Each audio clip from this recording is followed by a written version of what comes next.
Tetangga gue hari ini adalah seorang penyanyi yang dikenal sebagai Macan Festival karena prestasinya yang luar biasa. Ini dia Harvey Malaiholo. Bukan hanya di Indonesia, tapi Harvey juga membela negeri ini melalui suaranya di beberapa negara di dunia. Di sini, Bung Harvey akan bercerita bahwa karir yang dia bangun selama 47 tahun di dunia entertainment tidak luput dari campur tangan Tuhan. Dan ketika Bung Harvey ingin mempersembahkan syukurnya berupa lagu pujian ke Tuhan, tiba-tiba iblis mencobai dia dengan sebuah masalah. Inilah dia kisah tetangga kita.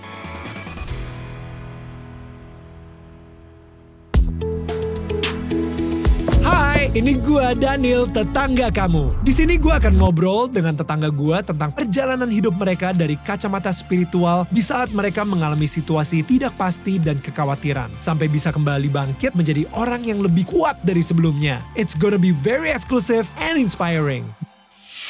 Guys, what's up? Seperti biasa, gue akan jualan dulu. Heits! Ini ada Daniel Tetangga Kamu official merchandise ya. Langsung aja cek di tokopedia.com/dmnmerch. And lu bisa langsung cek di QR code di sini. Karena semua penjualan itu akan membuat channel YouTube ini menjadi lebih baik lagi. Please support us. Thank you so much. Dan without further ado, langsung aja. This is the one and only, the legend, Harvey Malaiholo in the house. What's up? Oh my goodness. Thank you Bung Harvey. Udah terima kasih. Mau mampir ke Daniel Tetangga Kamu. Saya terima kasih untuk undangannya juga. Thank you. Ini, Bung Harvey ini udah kayak my hero gitu dari kecil. Bung Harvey maksudnya gini ya. Gue sekarang ini ketika ada seseorang datang ke gue bisa bilang, gila Daniel, aku ngefans banget sejak Daniel masih SD, sejak gue masih SD gitu. Itu ya udah lumayan kesel gitu ya. Dan habis itu kayak maksud lo apa, tua. Tapi gue harus menerima kenyataan bahwa suatu saat akan ada orang, aduh Daniel, nyokap gue ngefans banget sama lo. That's me. Right? That's me ya. Sekarang ini tuh selalu begitu. Boleh minta foto gak? Boleh. Orang tua saya seneng banget. Ini untuk mama atau untuk papa kayak gitu. Oke.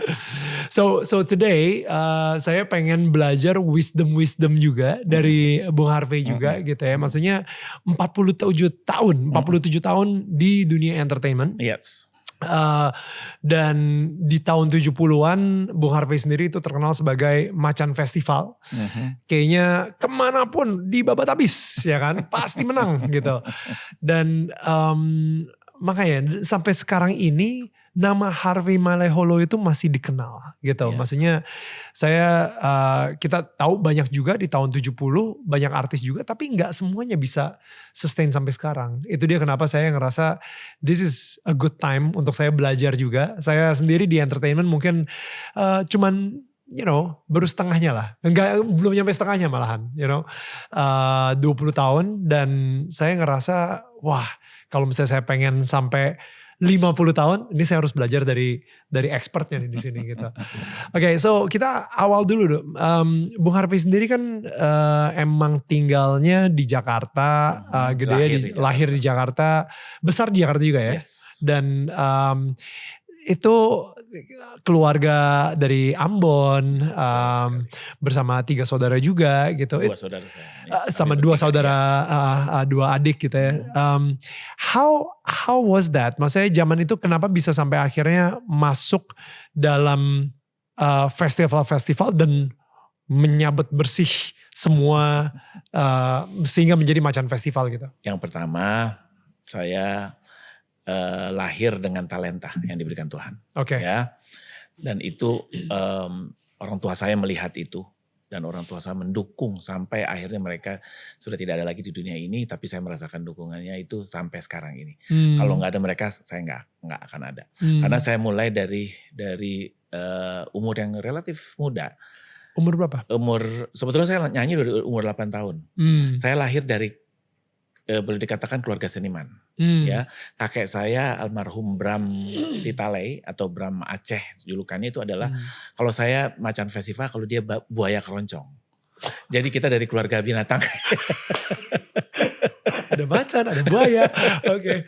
Wow. Jadi kakek saya Bram Aceh itu atau Bram Aceh Titalei itu buaya keroncong. Sampai beliau meninggal itu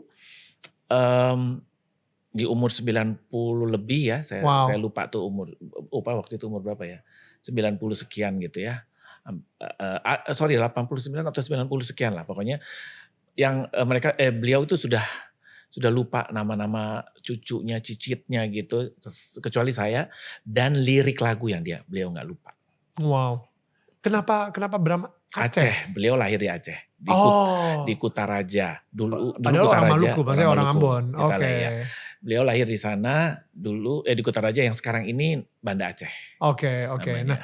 lalu jadi kalau Bung Harvey sendiri berarti emang udah mempunyai darah penyanyi itu dari keluarga ya? Seni Itu. dari kakek saya ke ibu saya, Oke. dari ibu saya ke saya. Mhm. Cuman yang secara profesional berkecimpung di bidang seni suara ini kakek saya terus ke saya karena ibu saya tuh dulu nyanyi ada kakak-kakaknya dengan tiga kakak-kakak perempuannya membentuk namanya Tita Lay Sisters dulu ya ada Apa itu? grup vokal. Oke.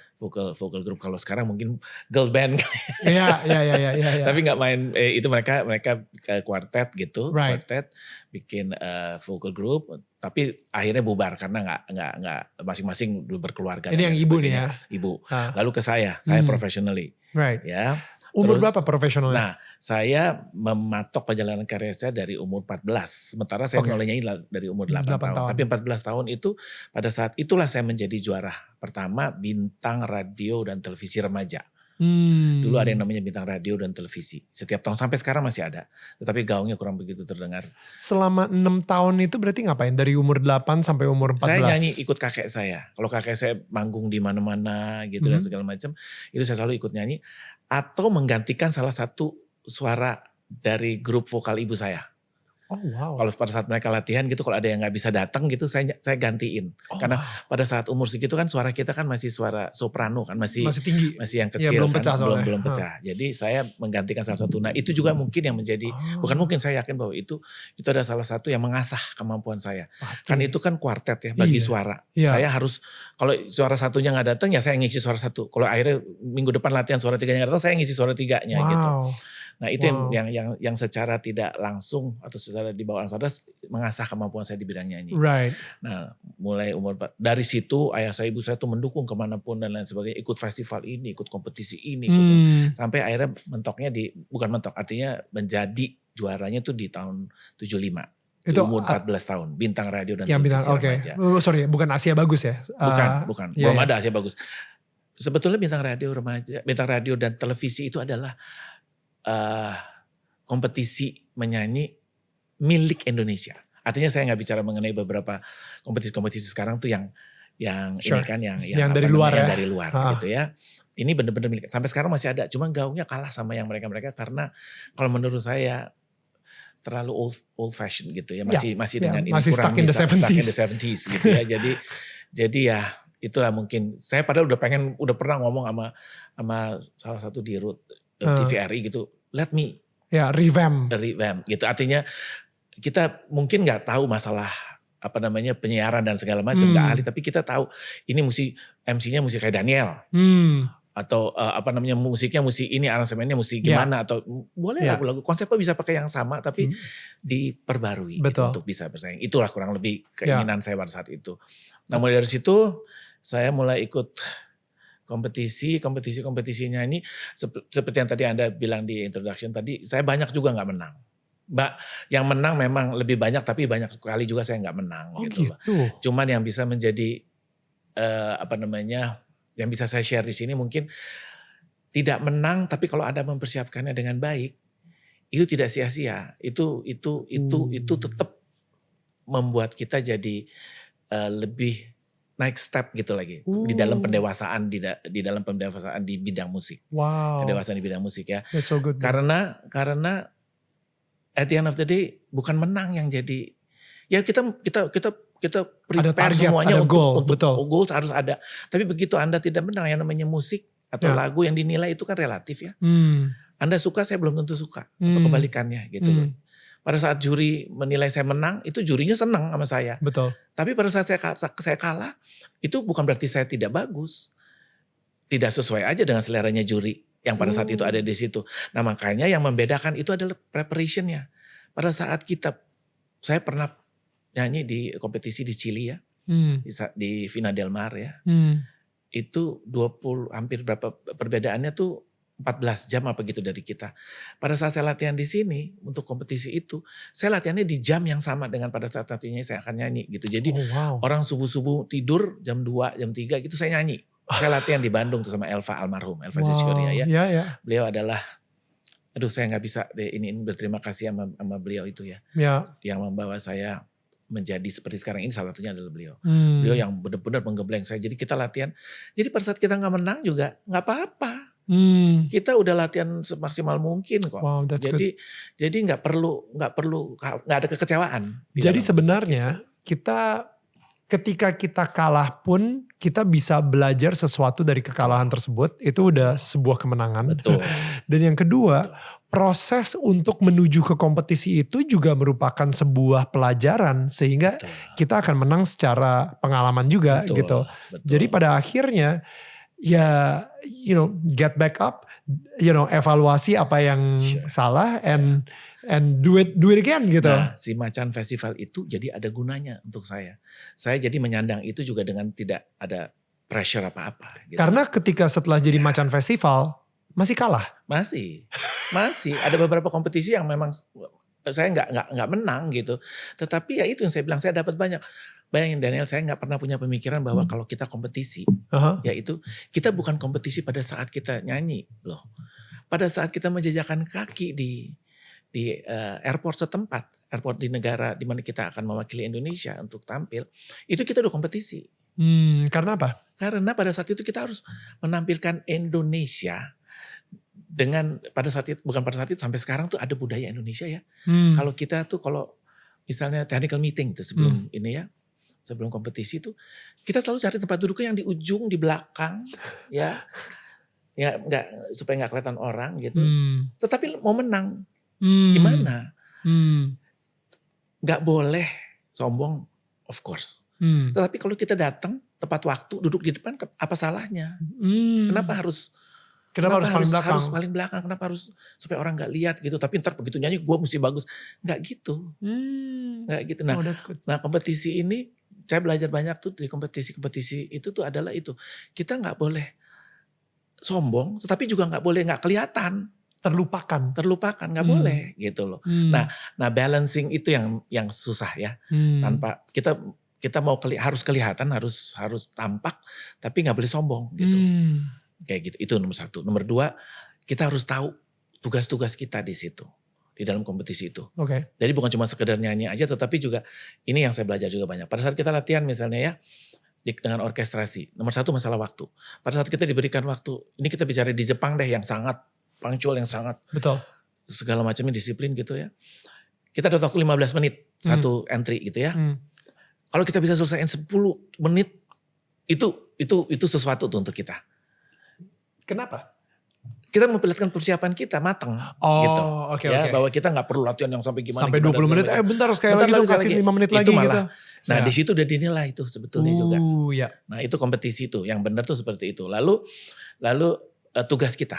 Pada saat kita latihan tuh, Elva almarhum selalu bilang, kamu tugasnya sama backup vocals. Sama backing vocals. Backup vocals. Ya, itu masalah artikulasi. Karena kata bahasa Indonesia, mereka kan orang Jepang. Ya ngomong L aja jadi R gitu kan ya.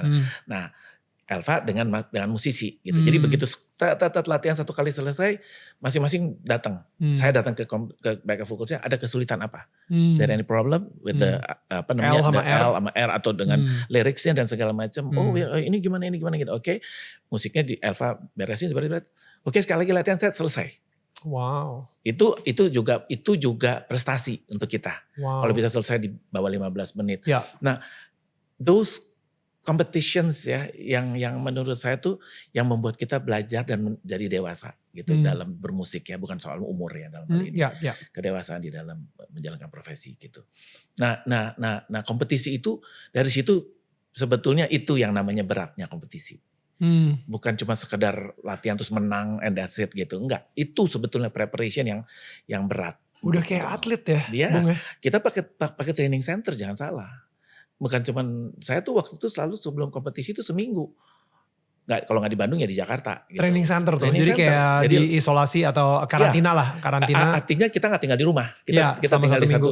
selama 1 minggu sama Elva, jadi kita lebih intens gitu ya latihan, kira-kira gimana mesti ini dan lain-lain bla bla bla bla bla gitu dan segala macam.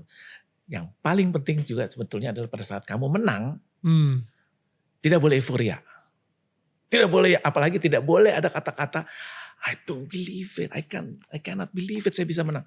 Come on, lu latihan. That's your goal. Begitu lu menang, ya lu gak harus, oke. Tapi biasa aja gak, dia marah kalau kita, ya. Jadi begitu I dia. can't believe it, I win. No, gak boleh itu. You deserve. Wow. You work for it gitu. Wow, you work hard for this. Yes. Gitu.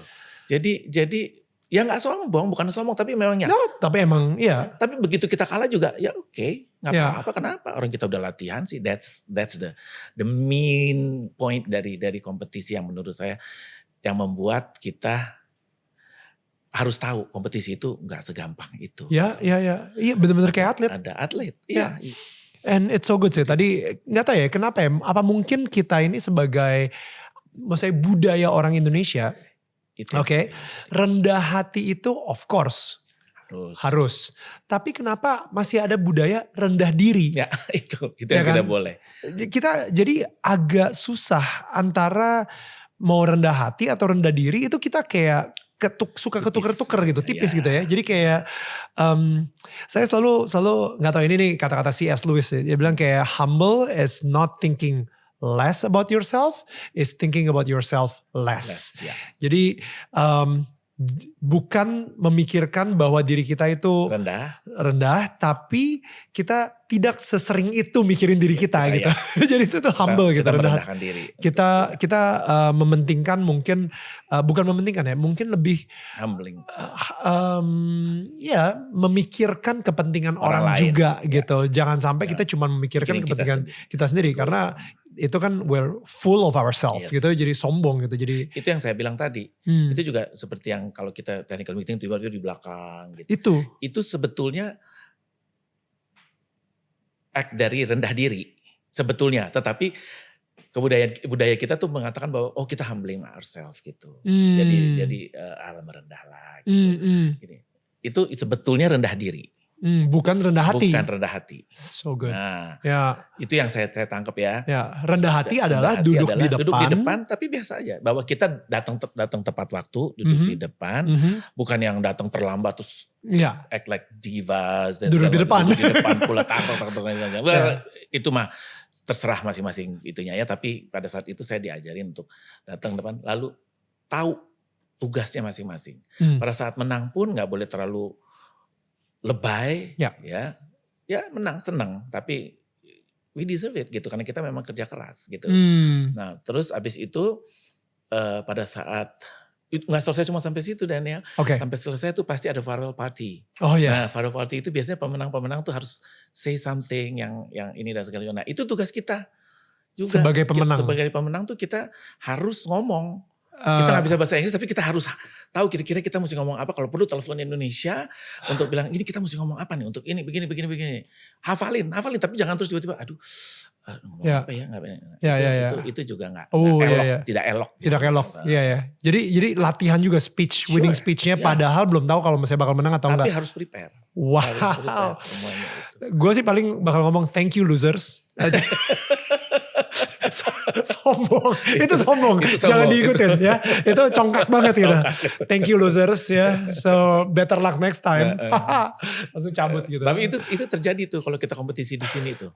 Kompetisi di sini biasanya kan ada beberapa tahun yang lalu gitu ya, ada kompetisi namanya Festival Lagu Populer tingkat nasional. Itu setiap tahun juga diadain tuh. Nah 3 pemenang di situ tuh yang akan dikirim tuh mewakili Indonesia ke Jepang, ada yang ke Asia, Pasifik, ada yang ke segala macam. Nah di antara kita tuh ada tuh yang kayak begitu.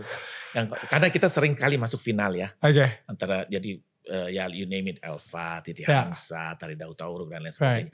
Ada yang waktu itu saya nyanyiin lagu Pencipta Baru. Aku gak perlu sebut aja karena orangnya ada masih begitu sekarang. Didatengin sama salah satu kompetisi final, teman kita juga tapi finalis sama finalis.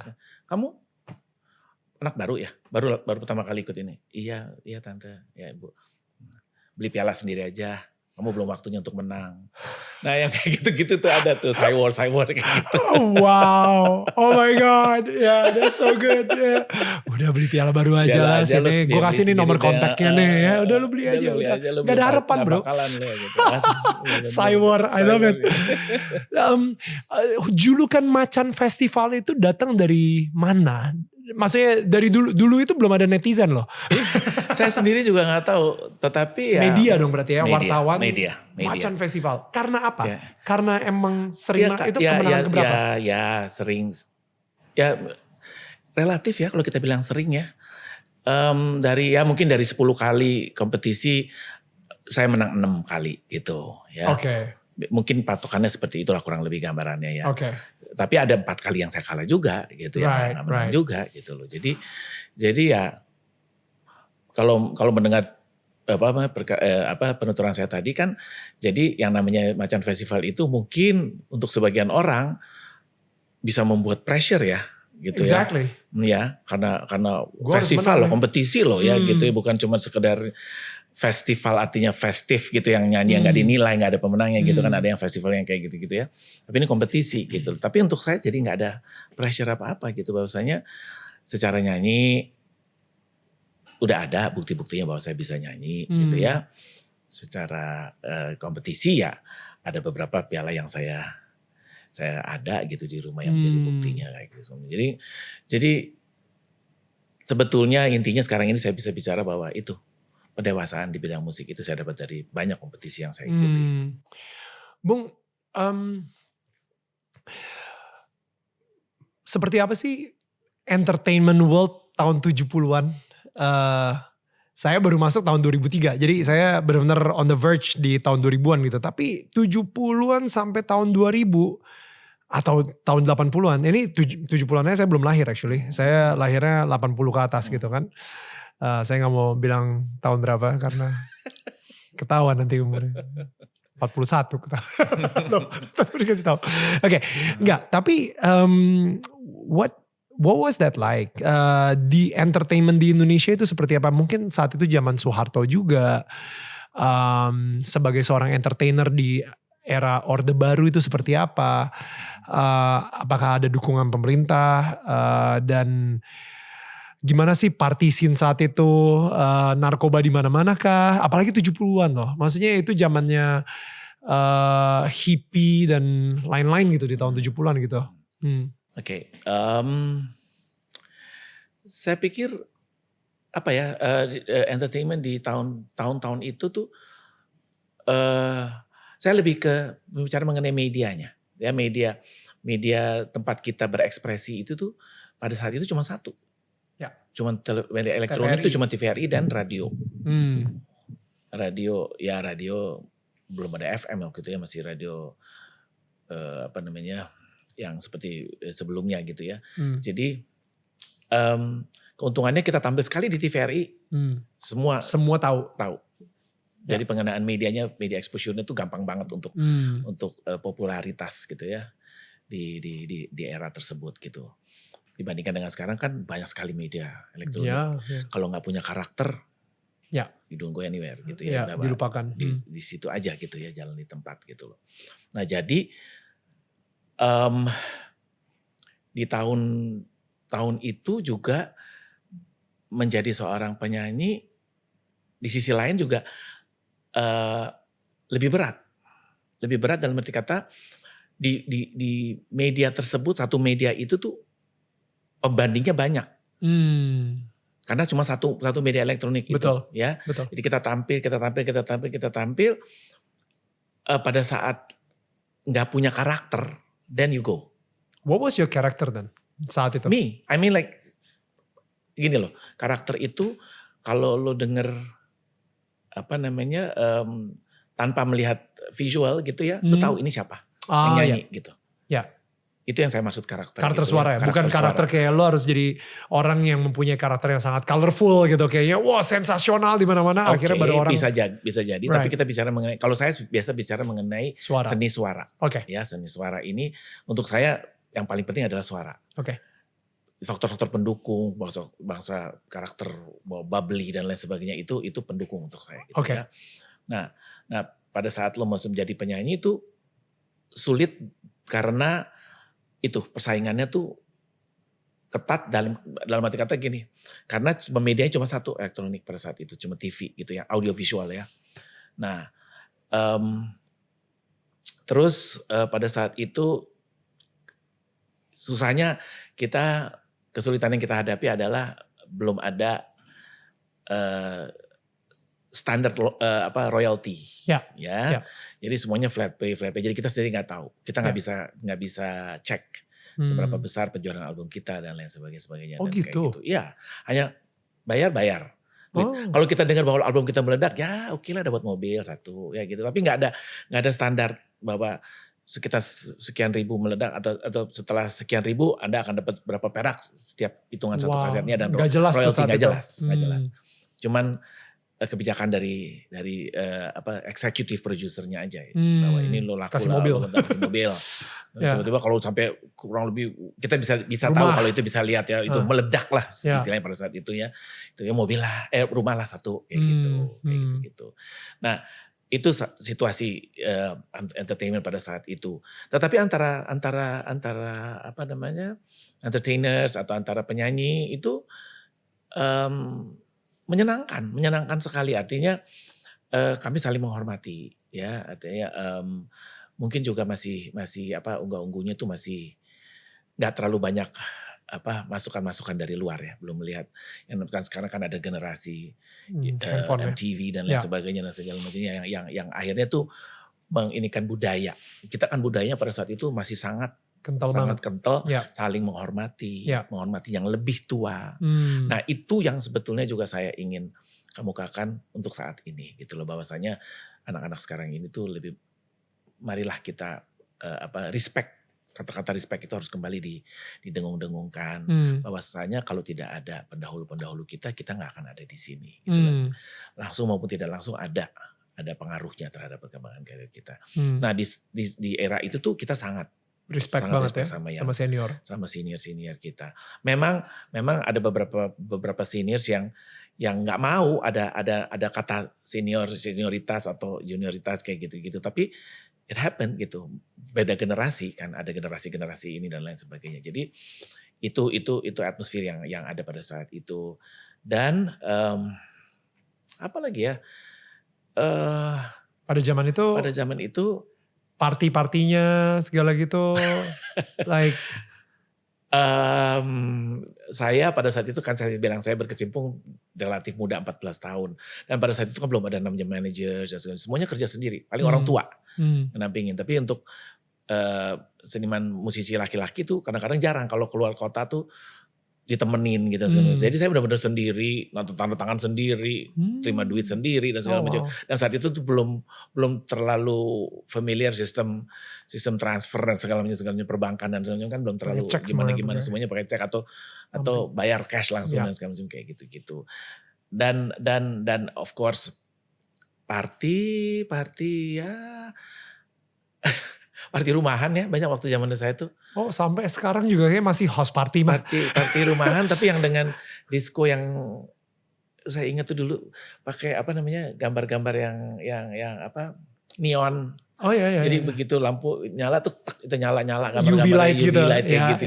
Yang kayak gitu-gitulah party-partinya kita zaman dulu. Ya ada diskotik tapi oke lah, bukannya saya sombong atau apa ya, sok suci, tapi zaman dulu tuh, zaman kita tuh kayaknya jarang ya yang seniman yang ketangkep narkoba dan lain sebagainya jarang ya, nggak sebanyak sekarang ini gitu ya. Nah mungkin juga karena tekanan ya, kalau sekarang ini ya ada tekanan, artinya dulu juga tekanannya kenceng juga. I know, tapi maksudnya sekarang ini kan persaingan semakin banyak dan medianya semakin banyak.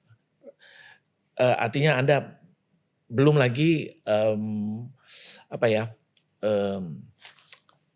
janji-janji atau dari sinetron misalnya, atau melihat si A main satu sinetron atau nyanyi satu yang lagu yang sebetulnya secara komersil tapi tidak istilahnya tuh gampang deh sekarang kalau mau nyanyi dengan teknik yang dengan Autotune. autotune dan lain sebagainya bisa jadi penyanyi dan lain sebagainya. Nah, mereka ada yang tiba-tiba terkenal Ya. dengan sistem seperti itu tidak bisa mempertanggungjawabkan pada saat mereka live show dan lain sebagainya. Nah, itu yang membuat pressure itu yang akhirnya lari ke narkoba dan lain sebagainya. Tadi kan Bung Harvey sempat bilang bahwa ya kita harus balik lagi gitu, di mana anak muda lebih menghormati orang tua gitu. Respect. Tapi bukan ngomongin soal senioritas dan lain-lain gitu. What do you mean by that? Bisa di-expand gak? Gini loh, sebetulnya poinnya tuh adalah kalau tidak ada mereka tidak ada kita. Oke. Sebetulnya poinnya tuh itu. Jadi menghormati itu lebih ke respect gitu ya. Definisinya apa? Bahwasanya kita harus tahu, bukan cuma sekedar mengenal tapi harus tahu karya-karya di musik misalnya ya. Di musik kita harus tahu karya-karya dari Sam Saimun, karya-karya dari Mokhtar Embut, karya-karya dari Bing Slamet, karya-karya dari Jack Lesmana almarhum, lalu ada dari Iskandar almarhum. Why do you think anak-anak sekarang harus tahu? Gini, harus karena baik untuk merekanya ke depan, karena mereka jadi nanti akan ada di posisi mereka juga, di posisi orang-orang itu nanti pada saatnya gitu. Karena ini apa namanya, proses yang harus dilewati setiap seniman gitu. Mereka akan menjadi seniman yang menjadi pembuka jalan nantinya. Nah, mereka ini seperti yang saya sebutkan tadi itu adalah pembuka jalannya kita gitu loh. Nah, menghormati mereka itu dengan mengenal karya-karya mereka gitu loh.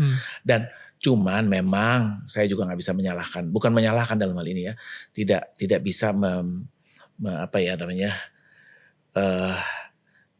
tidak bisa menuntut lebih banyak daripada anak-anak sekarang untuk mengenal para pendahulunya itu, karena mungkin juga tidak ada fasilitas yang bisa, misalnya seperti libraries gitu ya, yang bisa mereka, atau kalau googling juga mungkin ada tapi nggak lengkap dan lain sebagainya. Tapi kan sekarang ini tuh udah ada beberapa museum ya mungkin atau apa gitu yang kayak di Malang gitu dan segala macam, di mana ada memorabilianya dan segala macam dari musisi-musisi yang misalnya seperti hard rock deh gitu ya. Kayak gitu kan We don't have that. kita nggak ada untuk Indonesia gitu ya. Nah kayak di Malang tuh mulai ada tuh kayak museum itu musisi Indonesia gitu atau seniman Indonesia. Sebetulnya sih seperti itu, bahwasanya ini kan sebenarnya proses yang berkesinambungan. Artinya kita mengenal karya-karya dari pendahulu-pendahulu kita. Nanti kita juga harus dikenang karya-karyanya kita oleh penerus kita gitu loh. Bukan harus, artinya akan sebaiknya sehingga kita tahu akarnya tuh dari mana gitu loh. Sebetulnya hanya itu gitu loh. Dengan menghargai mereka, kita melestarikan seni yang ada di Indonesia ini gitu loh. Bahwasanya nanti akan, kalau nggak ada yang menghargai itu tidak, mereka akan hilang dengan sendiri, itu akan sayang kita kehilangan. Bung Harvey, gue pengen belajar sedikit nih ya.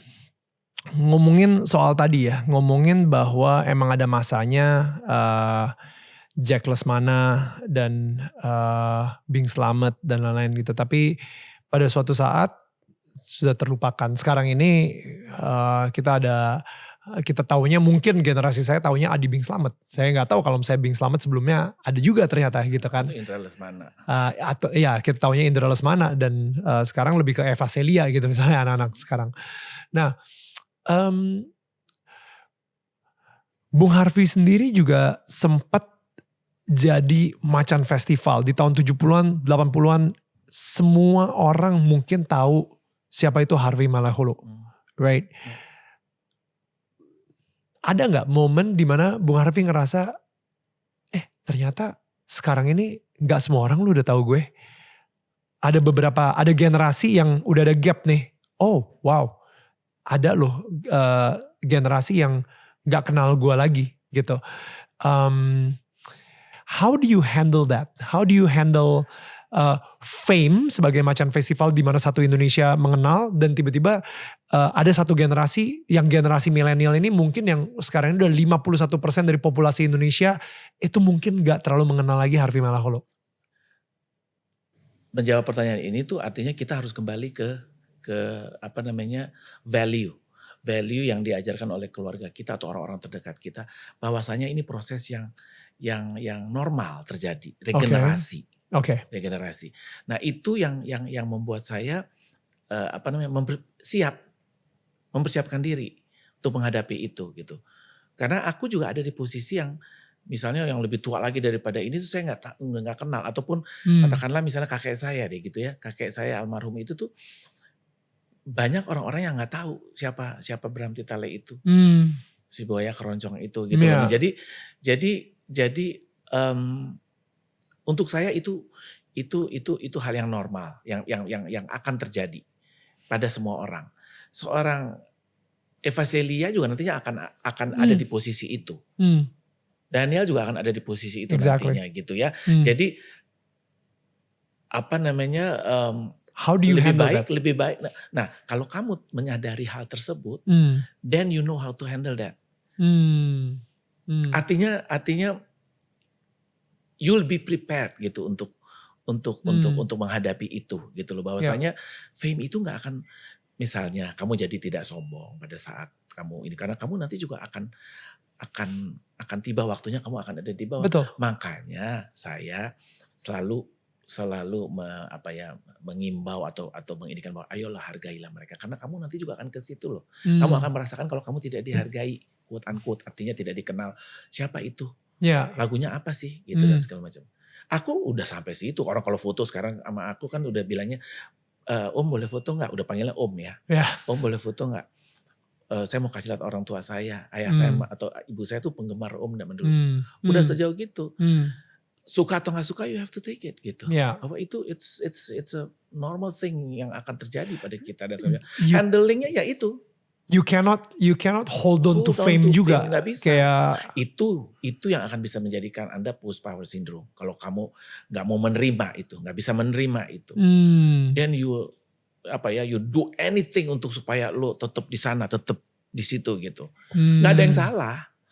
Tapi pada saat lu udah gak mencapai apa itu, nah itu yang kadang-kadang bisa membuat orang jadi post power syndrome, jadi aneh, jadi apa namanya, ya apalah semuanya itu. Jadi apa namanya, be prepared lah, bahwasanya kamu gak akan selalu di sini, kamu pasti akan turun juga satu saat gitu loh. Itu yang saya bersyukur bahwa orang tua saya tuh mengajarkan itu dari awal. Dari awal pada saat saya lagi banyak peaknya ya, lagi banyak sekali show dan segala macam, tuh ada gaya sombongnya gitu kan. Aduh nggak mau terima show yang ini, capek ini segala macam. Orang tua saya selalu bilang, nanti ada waktunya. Wow. Nanti ada waktunya. Kalau kamu sekarang Tuhan masih memberikan kamu berkat, jalanin. Jaga kesehatan, istirahat yang banyak. Nanti ada waktunya kamu punya waktu untuk istirahat kok. That's it. Dan itunya apa namanya, value-nya besar banget. Itu kita kerja keras, nabung. Siapa yang tahu bahkan ada pandemi 2 tahun. Nah itu yang values yang juga saya dapat dari orang tua saya, maupun saya lihat, saya mencoba mempelajarinya, supaya kita saya juga banyak teman-teman yang post power syndrome gitu. Tapi saya nggak ngomongin untuk apa, saya belajar dari situ. Gimana ya cara ngatasinnya kalau saya sampai udah nggak populer lagi dan segala macam. Whether you like it or not. Tapi kayak gini ya. Saya ngelihat nih kayak gimana sih cara bisa jadi evergreen. Contoh di luar itu kayaknya Beatles, Elvis, Michael Jackson. Oke, itu yang di sini juga ada Krisya. Di sini juga ada Iwan Fals. Di sini juga ada siapa, you name it, Bimbo. Ya. Tetapi kita bicara nggak cuman mereka-mereka yang itu aja gitu. Dan bukan berarti kita hilang. Kita bisa perpanjang itu. Fame itu kita bisa perpanjang. Tapi yang saya bicarakan di sini bahwa you have to be prepared untuk untuk nggak semua orang kenal kamu lagi gitu loh. Ya. Tapi kalau kamu terus berkarya dengan kapasitas kamu, dengan tidak mencoba untuk bersaing dengan anak-anak muda atau mengikuti dengan, sorry ya, ini bukannya saya tidak mendiskreditkan siapa, ada yang orang yang udah tua tapi masih bergaya dengan jeans bolong-bolong, apalah segala macam, padahal sebetulnya udah nggak bisa lewat lah udah lewat lah gitu. Don't try too hard untuk bersaing sama anak muda. Just be yourself and then berkarya aja. Itu bisa bertahan lama, artinya like Beatles, like Rolling Stone, like Rod Stewart dan segala macamnya, atau Iwan Fals atau siapapun itu. Bob Tutupoli sampai akhir hayatnya juga masih banyak orang yang tahu, yang senang lagu-lagunya dengan widurinya, dengan beberapa lagunya. Brewery juga masih banyak, setelah meninggal beberapa tahun pun masih banyak orang yang ngomong. Nah, deal with fame itu tidak harus menjadi semua generasi harus mengenal lu, enggak juga, enggak harus seperti begitu. Makanya berkarya itu kan sebetulnya enggak ada umurnya. Ya. Di kapanpun saya percaya kembali lagi bahwasanya kita tetap ada kok demand-nya.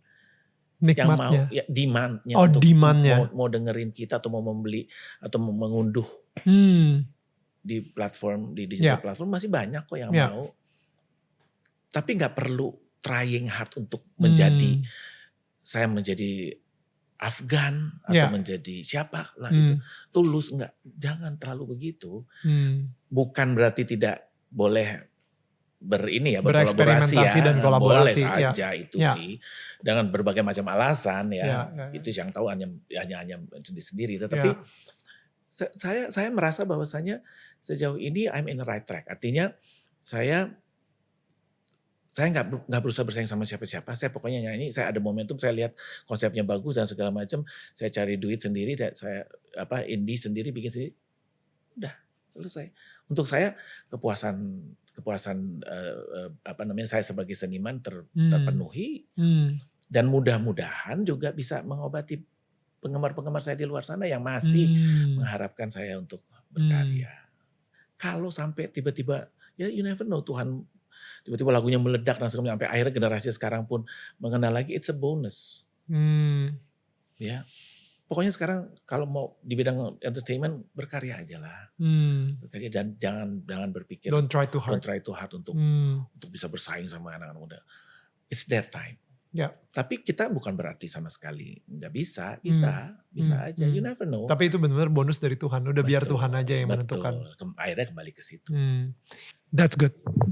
Fondasi apa yang Bung Harvey punya sampai bisa tahan sama ketenaran? Gak semua orang lo bisa handle ketenaran.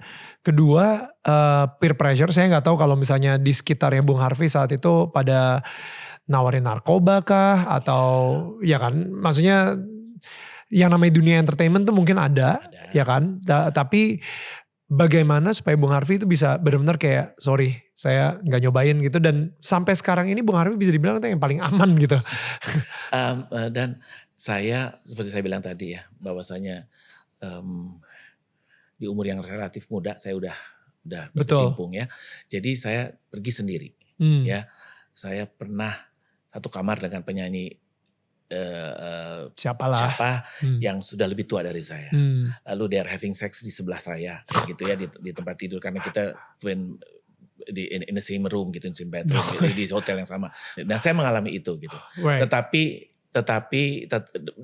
itu sebetulnya seperti yang tadi Anda kasih tahu juga, bahwasanya faktor keluarga itu penting. Faktor keluarga. Keluarga itu penting banget. Ayah saya tuh pada saat saya 17 tahunan ya.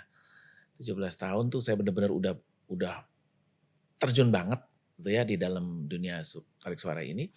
Ayah saya ngomong, ini ada yang namanya seks bebas. Ya, seks itu sebetulnya harus dilakukan pada saat Anda sudah menikah. Tapi Papa mau ngomong sama kamu. Sebagai seorang laki-laki, seks itu menyenangkan. Ya. Dan bisa dilakukan tanpa ada ikatan perkawinan bisa dilakukan. Tapi yang sebetulnya adalah pada saat ada ikatan perkawinan baru boleh ada seks gitu. Nah, tapi kalau seumpamanya worst come to worst kamu mau melakukan hubungan seks ini ada yang namanya kondom. Ada yang namanya alat-alat itu. Ya. Itu saya dibicarakan, saya umur berapa by the way? 17-an deh, 17-18 tahun gitu. The talk. Karena saya umur 14 kan udah udah nyanyi, iya. Dan saya mengalami hal-hal yang seperti saya ceritakan tadi, tidur sebelah dengan orang yang having seks di sebelah saya gitu dan segala macam. Bisa saja saya ikutan di dalam ini ya, kegiatan tersebut dan lain sebagainya. Nah, itu yang dikatakan oleh ayah saya, dan saya juga melakukan hal itu dengan anak-anak saya yang laki-laki. Kebetulan kasih saya punya tahu laki-laki. Umur 17 untuk ini ada yang namanya seks, ada yang namanya drugs. Bukan cuma drugs, itu juga saya bicara. Malah kalau anak-anak saya yang laki saya bawa ke tempat rehabilitasi. Wow. Itu saya bilang, saya juga peminum, saya juga suka minum. Dulu ya zamannya, sekarang sih udah gak berani lagi deh. Kalau ya paling socially ya. Atau wine kayak gitu. Tapi zaman dulu tuh kan saya juga suka minum gitu. Jadi anak-anak saya kalau mau minum, sama papa minum. Gitu ya. Ke tempat rehabilitasi nih? Kalau yang itu saya kasih tahu. Kalau yang ini kamu tidak boleh coba. Kalau minum oke. Rokok ya kamu kalau mau coba rokok oke. Tapi itu gak ada gunanya. Sampai akhirnya sekarang anak-anak saya gak ada yang merokok. Minum bir, minum wine, minum keras, minum, tapi semuanya tahu batasnya. Artinya gak enak juga kalau sampai udah lewat tuh paginya bangunnya orang anak-anak sekarang bilang bekonde lah, sakit inilah langit-langit dan lain sebagainya. Gak enak, gak ada yang menyenangkan kalau lebih dari semuanya. Nah, tapi masalah narkoba ini tidak boleh dicoba. Jangan dicoba sama sekali. Hasilnya akan seperti begini. Wow. Karena saya sadar bahwa anak-anak tuh, saya sadar bahwa kita sekarang ini harus lebih. Dulu zaman saya kecil mungkin ya, memang situasinya juga membuat kita dekat sama orang tua. Ya. Sekarang ini yang namanya handphone, itu yang bisa membuat gadgets itu juga bisa membuat kita jauh dari anak-anak. Dan saat ini justru menurut saya kita harus lebih effort untuk dekat sama anak-anak. Bukan secara materi juga, tetapi secara sentuhan. Istri saya tuh sampai sekarang udah nggak, karena yang pertama udah menikah kemarin ya. Joshua udah menikah Mei yang lalu, udah tinggal sama istrinya. Sekarang saya cuma tinggal sama yang si kecil sama Ben. Nah, itu ada setiap bulan 1 kali harus tidur sama-sama kita di kamar kita. Tempat tidur kita 2x2 kan. Jadi anak-anak ada extra bed 1 deh kalau anak-anak sakit. Nah ibunya tuh selalu kalau anak-anak sakit mesti tidur di sini. Jadi ibunya setiap ini bangun pegang demam atau enggak lagi. Jadi tempat tidur itu selalu ada, kalau lagi enggak ini tinggal dilipat gitu ya. Tapi kalau mereka lagi tidur di rumah ada movie night, kita di kamar tuh ya sebulan sekali tuh. Nah sekarang cuma tinggal sama Ben. Lalu sekarang sedang diusahakan, kita tuh sebetulnya lihat dari ada salah satu film seri ya di ini tuh, bahwa mereka tuh selalu kakek, ayah sama anak-anaknya tuh sama cucunya tuh 4 generasi itu selalu ada lunch di rumah setiap seminggu sekali. Nah itu sedang kita coba terapkan di keluarga kecil kami untuk sekedar ngobrol aja. And di sana kita handphone mesti ditaruh, nggak ada yang boleh. Nggak boleh ngecek ya. That's so good. Cuman 10 menit, 1 jam juga nggak ada yang inilah kalau nggak lihat headphone. Kita lagi try to membuat suasana seperti itu komunikasi di keluarga kita kayak gitu. Udah berapa lama married ya? Saya 30, saya masuk ke 32 tahun. Oktober ini 32. Oh, that's an achievement. 32 tahun, that's amazing Bang Harvey. So, balik lagi ya ke zaman itu gitu ya. Bung Harvey ngerasa peak karirnya banget ketika mungkin jadi macan festival kah, ketika menangin kompetisi tertentu, ketika penjualan album banyak banget sampai akhirnya dapat mobil atau dapat rumah. When was that? Saya pernah mengalami semua itu, Daniel, yang kamu sebutkan tadi. Saya dapat mobil dari hasil penjualan album, saya pernah lakukan itu. Saya konser tunggal di Jakarta, saya lakukan itu. Album saya punya, ya. Saya konser di luar Jakarta, di luar Indonesia, di Esplanade, di KL Tower. Wow. Saya pernah melakukan hal itu. Jadi semuanya sudah saya jalanin. Tetapi kalau Anda tanya mengenai peaknya di mana dan lain sebagainya, itu tuh saya nggak pernah ngerasa bahwa ada peaknya tuh di sini gitu. Karena menurut saya itu semua again hasil kerja keras. Jadi pada saat saya jadi juara, ya oke udah jadi juara gitu. Tapi nggak jadi karena saya jadi juara. Kalaupun mau peaknya itu antara saya memasuki dunia ini tuh pada saat saya menjadi juara di bintang radio tersebut. Tapi setelah itu ya jadi juara. Tapi makanya itu juga mungkin yang membuat saya tuh nggak pernah, aduh waktu gue juara ini tuh gila ya gue sampai gini. Sekarang gue kenapa nggak pernah juara lagi atau gue kok kenapa album gue nggak pernah ini. Saya nggak pernah pikirin tuh. Jadi saya nggak pernah ngerasa bahwa ini peaknya saya tuh di sini. Sekarang saya udah menuju ke bawah dan segala macam. Itu untuk saya tuh sesuatu yang normal, sesuatu yang akan dialami oleh semua orang gitu loh. Nah sekarang how to menyikapinya itu aja untuk saya sekarang ini. Jadi kalau Anda tanya kapan peaknya, saya lupa ya, saya nggak tahu ya apa. Nggak pernah tuh ada rasa bahwa di sini saya udah di sini. Enggak. Ya of course produktivitas mungkin ya di era 80-an gitu ya sampai 90-an akhir tuh produktivitas saya tinggi. Artinya presentasi shows gitu ya di dalam maupun di luar negeri itu bisa sampai sebulan tuh bisa 20 kali gitu ya show dan lain sebagainya. Belum kalau kontrak sama salah satu perusahaan brand apa gitu terus untuk beberapa kota. Biasanya tuh dulu tuh ada satu perusahaan yang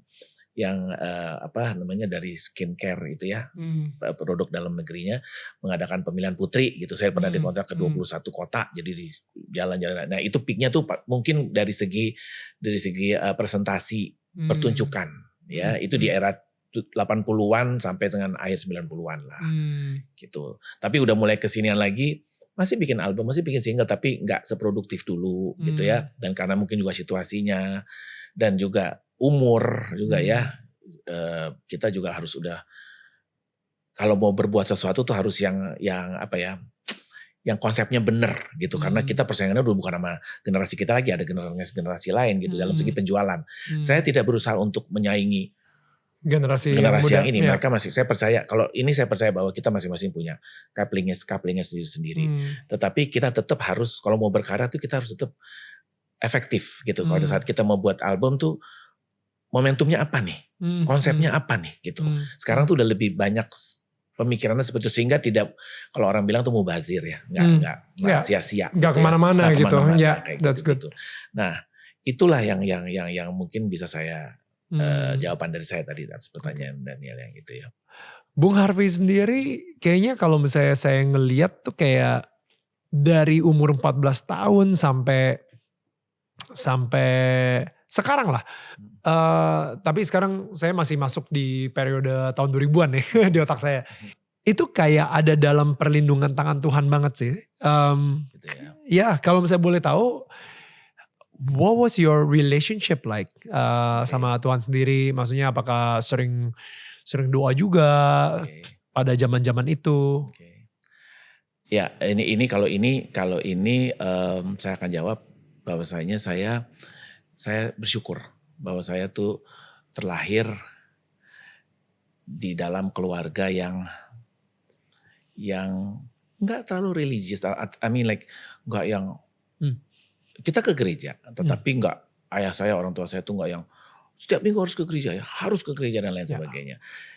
Itu apalagi pada saat saya menginjak umur 17-18 tahun tuh udah kita yang harus menentukan sendiri mau ke gereja atau kesiapan kita gitulah. Jangan sampai ke gereja tuh gara-gara disuruh ntar jadi ngantuk lah apa terus ngomel-ngomel dan sebagainya.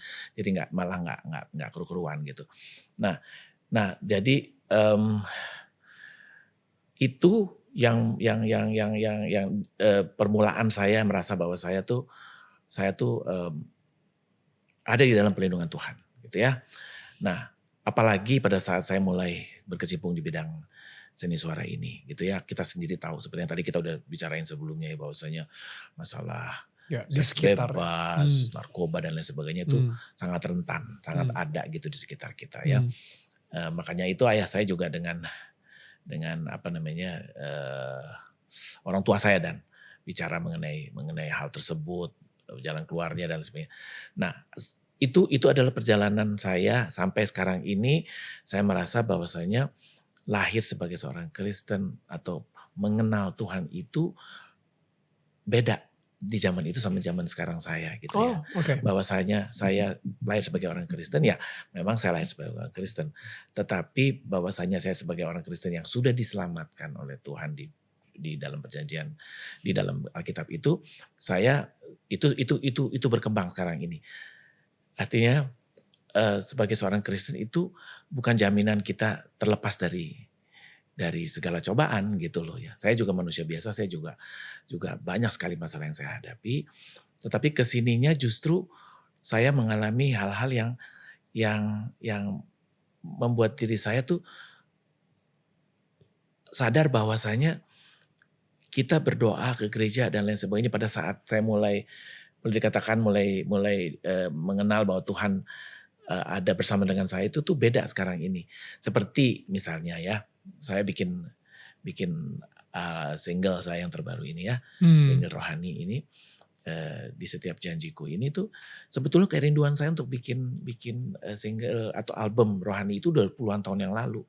Tetapi saya selalu berpikir bahwa, waduh, saya bikin album sekuler aja, persiapannya gimana, bikin konsepnya ini dan segala macam. Artinya saya kalau pada saat bikin rohani itu saya harus lebih daripada itu, kan saya buat ini untuk Tuhan. Tetapi yang saya dapat bahwasanya bukan itu ternyata. Kalau ingin membuat lagu rohani atau membuat sesuatu untuk Tuhan, itu hati kita, mempersiapkan hati kita untuk bisa, bukan orkestrasi harus lebih hebat daripada ini dan segala macam. Yang akhirnya notabene saya membuat single terbaru saya rohani itu hanya dengan iringan gitar. Itu Simple. yang biaya produksinya nggak terlalu besar. Yang tadinya saya pikir, waduh, kalau yang sekuler aja saya sekuler aja saya biayanya gila-gilaan, ini relatif murah gitu. Tetapi saya ngerasa bahagia gitu bahwasanya saya akhirnya saya bisa bikin single rohani saya. Kerinduan saya ini bisa terjawabkan gitu ya. Tidak dengan apa yang saya pikirkan sebelumnya bahwa harus gini, harus gitu, orkestra dan lain-lain, segala macam. Dari sisi pembiayaan juga harus lebih gitu. Enggak juga tuh gitu. Dan satu lagi bahwasanya kalau kita ngerasa bahwa kita sudah menyerahkan diri kepada Tuhan, Tuhan tahu loh bahwasanya kita nggak sepenuhnya menyerahkan dirinya, kita nggak surrender bener, kita tetap masih ada ininya kita ego. untuk saya tuh saya tuh suka bercanda sama teman-teman saya, kalau teman-teman saya mau bikin TikTok gitu ya, saya bilang, aduh enggak deh, enggak ya, 47 tahun gue di dunia entertainment, jaga semua image gue dan segala macamnya itu hancur gara-gara TikTokan begini gitu ya, dan segala macam kayak gitu. Nah itu padahal sebenarnya saya cuma bercanda-bercanda, tetapi itu sebetulnya akhirnya tuh jadi, saya merasa bahwa sekarang ini, ternyata apa yang saya ngomongin segala macam itu tuh gambaran dari saya tuh masih mempergunakan kekuatan saya. Saya nggak menyerahkan Tuhan untuk menjaga 47 tahun saya berkarya gitu loh. Gitu nggak? Itu sebetulnya sambil saya bercanda, tapi sebenarnya itu ya ada kebenaran dalam situ. Kebenarannya tuh adalah saya mempergunakan kekuatan saya untuk menjaga ini semuanya. Saya nggak menyerahkan itu untuk Tuhan. Ketika Bung Harvey bilang gitu, kayak gila, gua udah membangun karir gue di entertainment selama 47 tahun dan itu akan hancur gara-gara gue ngedance TikTok. Itu artinya ini maksudnya kalau bisa dirangkum ya, kesadaran bahwa sebenarnya 47 tahun itu bukan lu juga loh yang ngebangun. Itu hadiah dari Tuhan juga loh. Kayak gitu maksudnya. Itu dan gila loh, gue ngejaga loh. Bukan Tuhan yang ngejaga kan artinya kan gitu ya. Gue ngejaga itu dan segala macam. Nah itu emang bercanda ngomongnya. Memang tapi akhirnya aku gak pernah ada di TikTok saya gimana dan segala macam.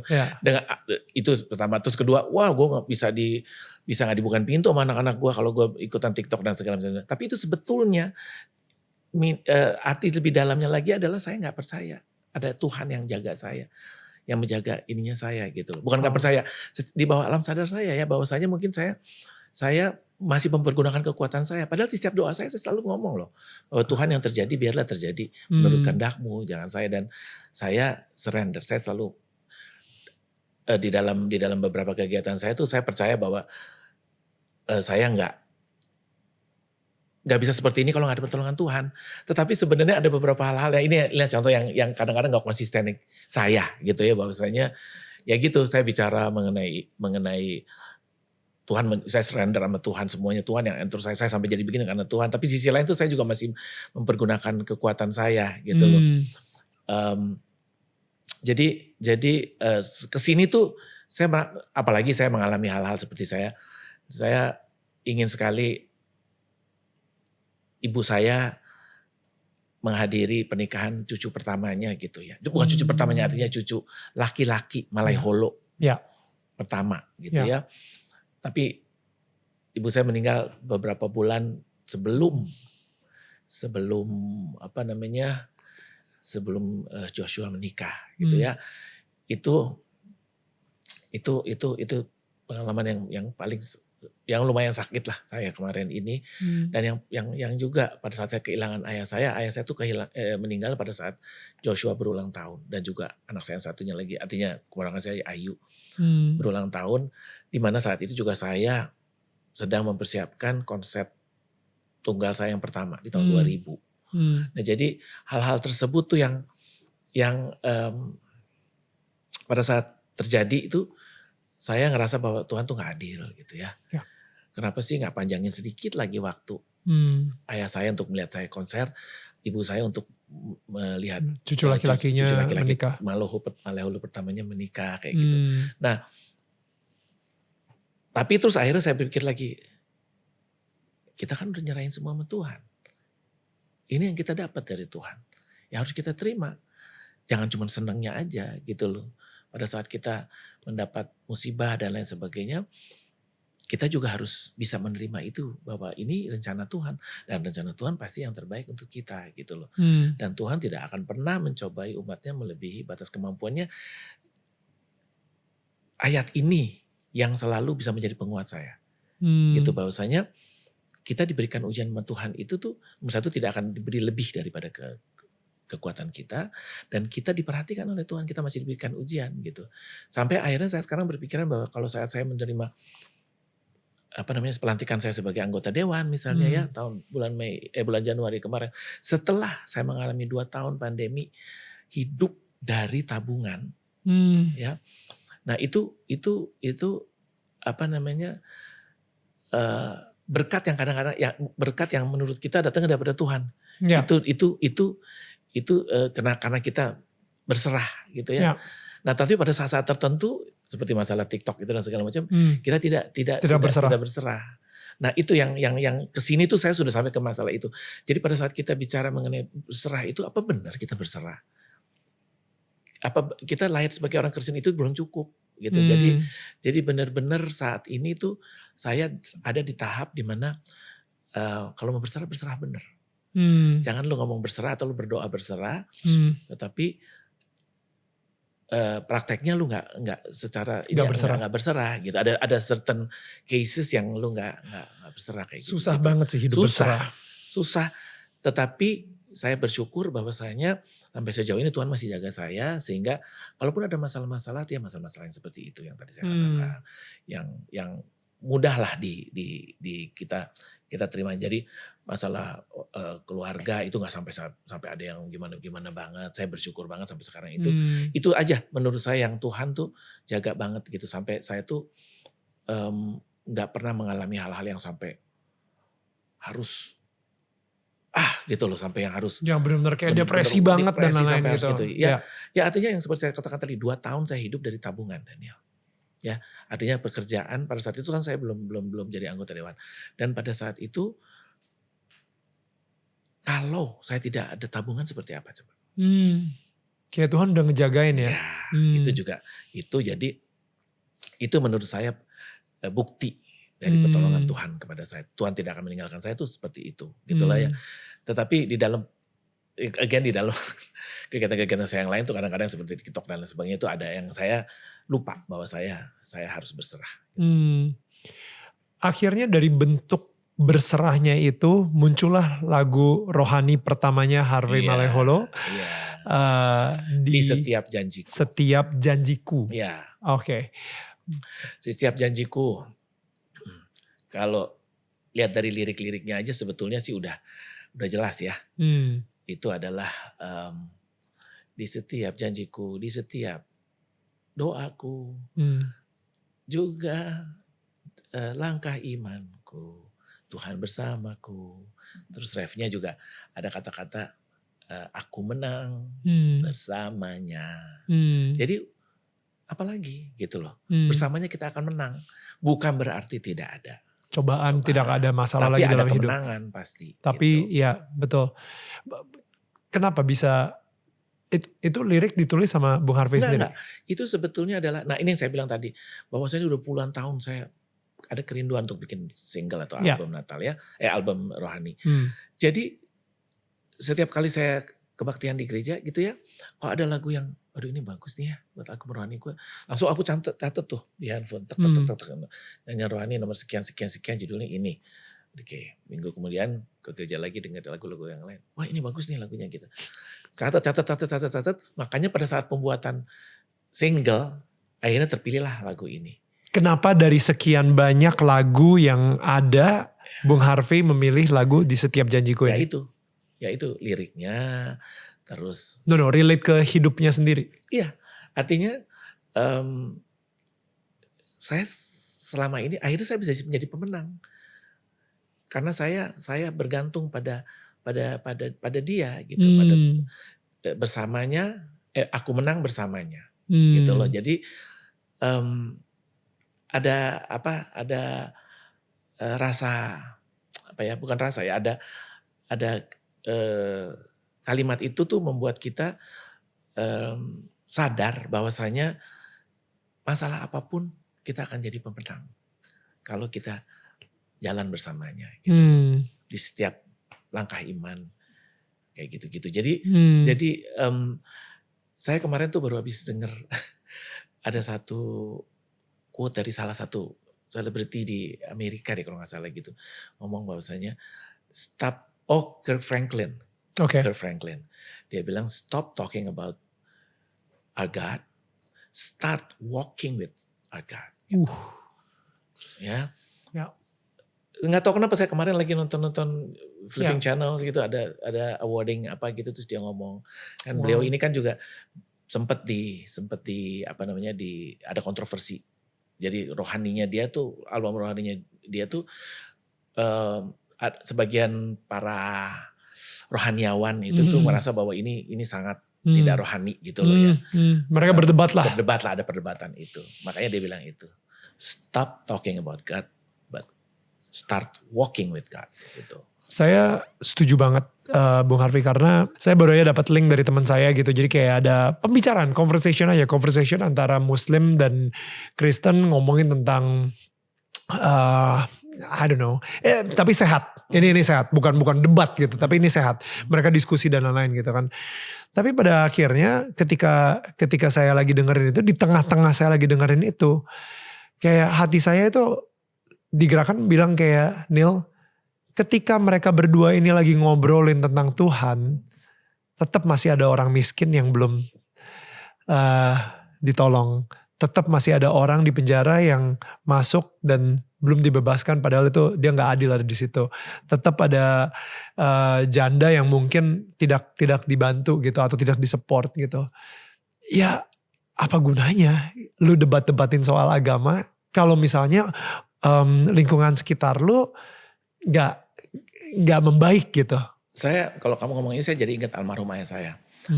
Seperti saya katakan tadi bahwa saya lahir di tengah keluarga yang tidak harus setiap minggu ke gereja, harus gini, harus gitu, untuk melakukan ini dan segala macam. Tetapi ayah saya selalu bilang, kehidupan atau cara kamu hidup bertetangga itu yang menggambarkan kekristenan kamu. Ya, artinya kita nggak usah bicara bahwa kita hidup atau berinteraksi dengan yang sesama kita. Justru kita bisa berhubungan, saya bisa mendapat, bukan sombong ya Daniel ya, saya bisa diulosin pada saat saya menikah. Saya bisa menjadi warga terhormat dari komunitas Padang, gitu ya, Sumatera Barat. Karena saya pernah menjadi juara lagu festival lagu Minang gitu ya. Nah itu sebetulnya adalah gambaran kamu sebagai orang Kristen. Bahwa kamu bisa berhubungan dengan orang yang berlainan ras, berlainan suku, berlainan agama. Itu ya Daniel tetangga kamu deh ya gitu ya. Bahwasanya kamu sama tetangga kamu bisa hidup berdampingan. Ya. Artinya kamu ke gereja setiap minggu tapi kalau kamu ribut sama tetangga, kamu ngomongin apa yang ada, kamu tidak bisa gibahin tetangga misalnya. Dan kamu ke bakti sosial ke mana, ke yatim piatu dan lain sebagainya, tapi ada keluarga kamu yang membutuhkan. Kayak gitu-gitu. Makanya saya penganut orang yang menganut bahwasanya kalau kita mau, ya itulah guys, kalau tangan kanan kasih, tangan kiri nggak perlu tahu. Yeah. Gitu ya. Jadi kalau kita mau kasih juga nggak perlu panggil media untuk saya mau ini nih bakti sosial ke rumah, kemana dan lain sebagainya. Ada teman saya ya, dia punya yayasan, ya, bahwasanya dia mau bilang bahwa saya ada yayasan saya ini, saya butuh uang dan segala macam, it's fine, nggak apa-apa, karena mereka memang butuh untuk menghidupi yayasan ini. Apalagi yang menyangkut orang sakit atau anak-anak sakit dan segala macam. Tetapi pada saat kita datang untuk memberi sumbangan kepada panti asuhan, rumah jompo dan lain sebagainya, untuk saya nggak terlalu penting untuk orang temuannya tahu atau panggil media untuk kasih lihat dan lain sebagainya. Saya nggak tahu kenapa saya dapat this picture ya. Jadi ini analogi aja gitu. Contohnya nih, ada seorang miskin, gembel lah di pinggir jalan. Dan abis itu ini ada 3 orang. Orang pertama ketika dia ngelihat orang miskin tersebut, dia ngeluarin uang 100.000, abis itu dia Instagramin, abis itu dia kasih ininya, abis itu dia make sure semua orang ngeliat bahwa dia ngasih uang 100.000. Itu hatinya dari apa? Itu hatinya penuh dengan pride. Harga diri gitu, kayak wah ini 100.000 gue ini nih make sure harus ini kan harus ada efeknya gitu, sangat transaksional banget gitu. Nah orang yang kedua, wah pas ngeliat si pengemis ini, dia ngeluarin 100.000 karena dia bilang amit-amit jangan sampai gue jadi miskin juga kayak dia. Aduh nih gue kasih 100.000 deh, mudah-mudahan gue gak kena sialnya ya.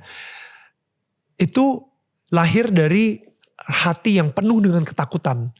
Lu memberi, tapi karena hati lu itu penuh dengan ketakutan kalau suatu saat lu bisa jadi miskin juga kayak dia.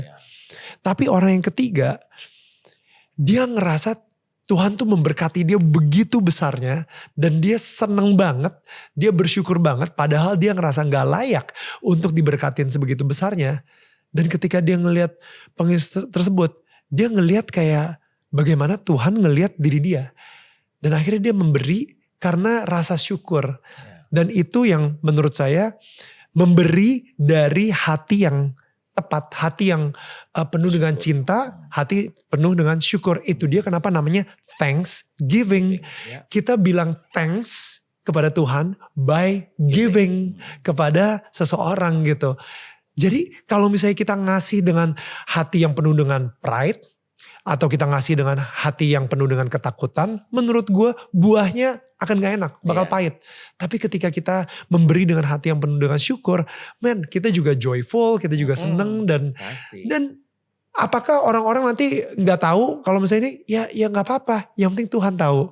Saya tuh kadang-kadang ya Daniel ya, bukannya saya juga sekali lagi ya, saya kalau saya bantu orang gitu ya, saya gak pernah ingat bahwasanya saya udah pernah bantu kamu ya, saya pernah bantu kamu.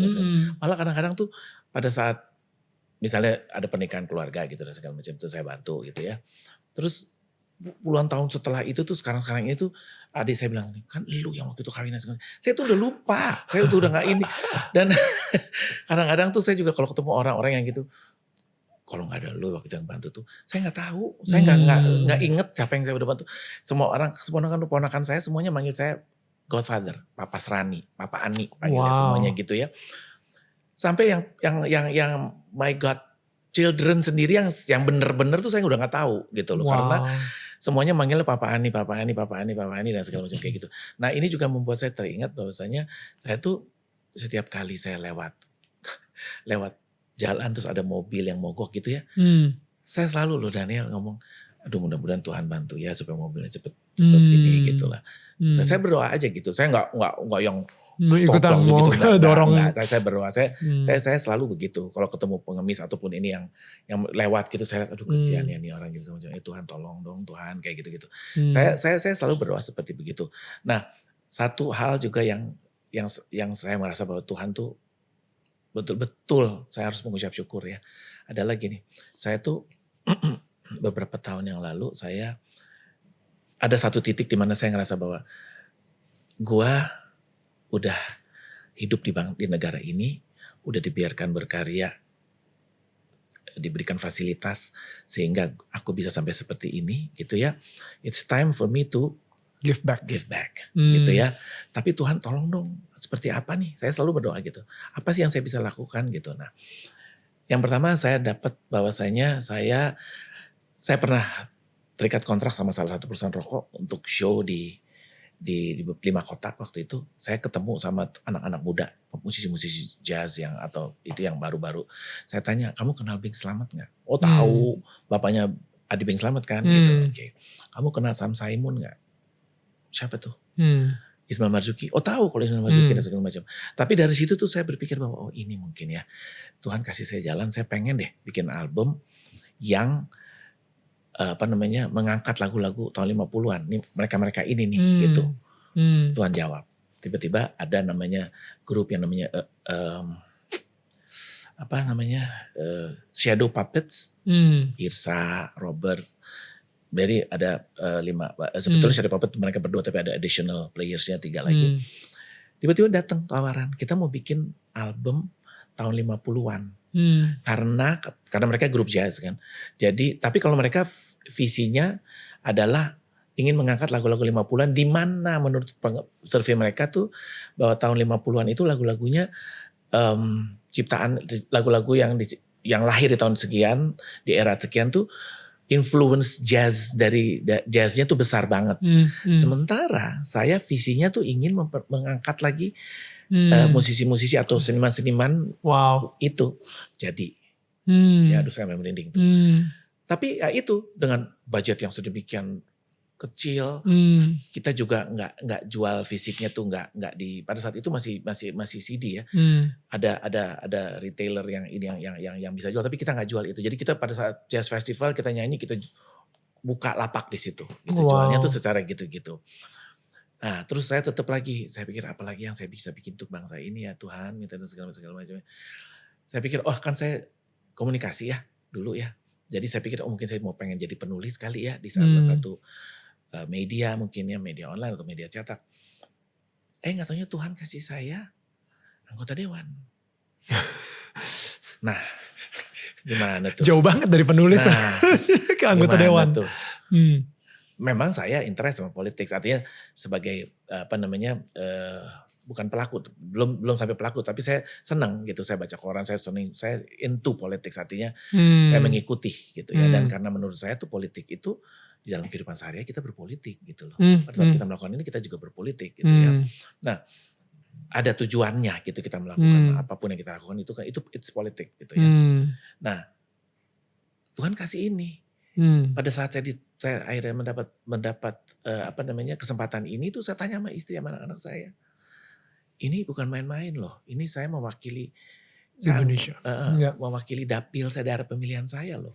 Mengangkat aspirasinya gitu. Nah, istri saya ngomong, kamu kan minta dari Tuhan. Apa yang kamu bisa lakukan untuk bangsa ini? Nah Tuhan kasih ini. Tuh. Jadi ternyata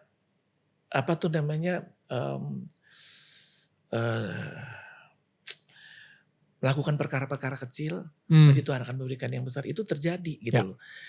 Kita setia sama perkara kecil. Dengan perkara kecil.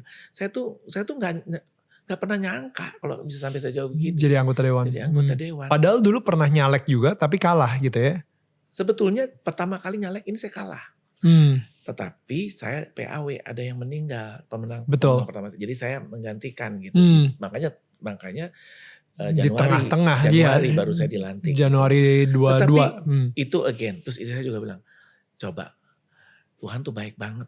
Kamu dilantik setelah 2 tahun berjalan, periodenya gitu. Periode, ya. Nah, kenapa?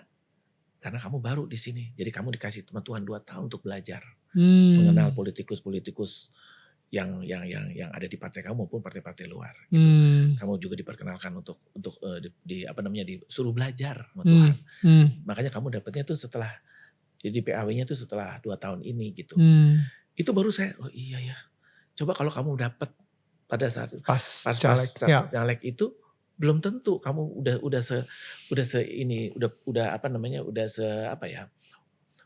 bisa belajar sebanyak ini gitu selama 2 tahun. Kamu nggak nyalek gitu. Kayak gitu. Nah, jadi pemberian Tuhan atau penyertaan Tuhan itu tuh kadang-kadang kita tuh suka nggak sadar aja gitu loh. Bahwasanya menurut kita kerja keras untuk ini, padahal ternyata enggak.